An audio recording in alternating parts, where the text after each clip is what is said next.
Well, I was brought up in Plymouth, Massachusetts, which is an old town, a really Yankee incarnation, and most of the black people that I knew growing up looked and sounded and talked just as I do, which may seem peculiar to many people, but that is part of the local inheritance. I think we are as native there as salt cod or blueberries or cranberries, and that's how it is. And the term Afro-Saxon was coined by a colleague of mine here, not entirely as a compliment, but I have always taken it as a rather apt description of the world in which I grew up, because my family were very much conscious of our race. I think it could be said my mother was a race woman. She had a very high notion of our race, and I was never brought up to think otherwise for myself. I remember she once said, "You must always remember you are descended from kings."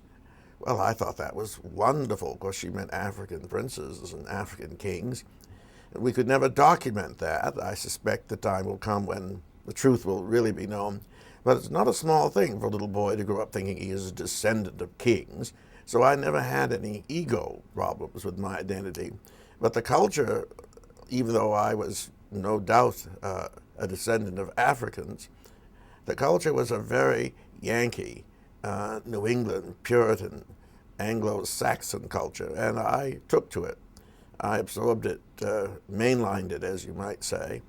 And that, I think, is what my genial critic referred to when he described me as the first Afro-Saxon that he had ever known.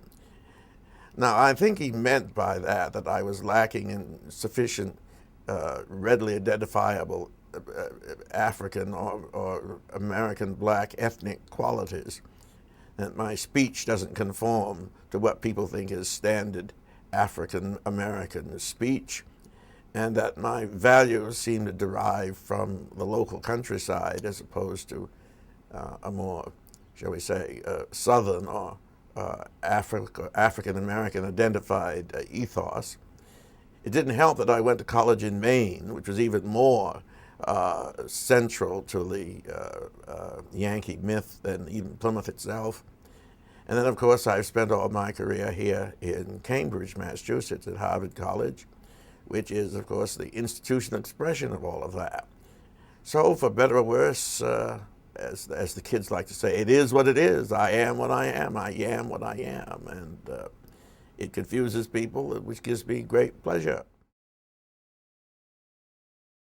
She was a preacher's daughter, the only daughter of a prominent preacher here in Cambridge at the turn of the 19th century. And she had a rather grand view of herself and hence of me, and I think I've inherited that. But it was full of all these, to whom much is given, much is expected, handsome is as handsome does, all of the Victorian virtues which she had, I inherited, I think, through my mother's milk, and didn't challenge them by and large. I accepted them. Her view was that great things would be expected of me, and I must live into them. There was no doubt that the sun shone on me. I was an only child, and therefore there were a set of expectations and obligations and responsibilities. I must always do the right thing, whatever that was. I must always do my duty.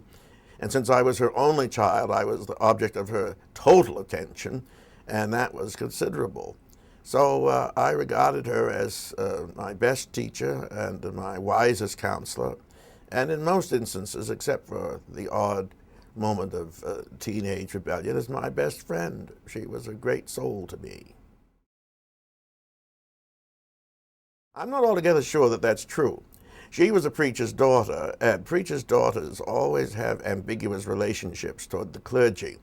Her father, her papa, to whom she was devoted, died at a very early age in his 40s. And I think she always blamed the church for doing her father in. He worked too hard. There were too many rivals for his affection and his duties. So I'm not altogether sure she liked the church. I'm not even together sure she liked the clergy. But she liked me, and she thought it was a respectable, honorable calling, and that I was well suited to it. So she rather enjoyed being the minister's mother, and I think expected me to make that calling a useful one for her as well as for me.